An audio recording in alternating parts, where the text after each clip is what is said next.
జామ పండు గొప్పదంటే ఎందుకు గొప్పది? ఇందులో ఎవ్వరు మోసం చేయడానికి జామకాయకి లేదండి అసలు. అన్ని కలుషితమైనవి, ఒక జామకాయ కలుషితం కాలేదు. ఇప్పుడు ఏ పండైనా తయారైతే కొయ్యాలి, తయారవ్వకుండా కూడా రాలిపోయినా అది తినడానికి పనికొస్తున్నది.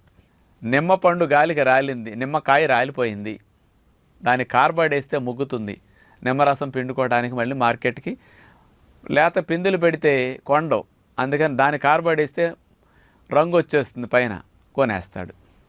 మామిడికాయలు గాలి వాళ్ళకి రాలిపోయినాయి, మామిడికాయ కార్బైడ్ వేస్తాడు, ముగ్గిన పండులా కనపడుతుంది, సేల్ అయిపోతుంది.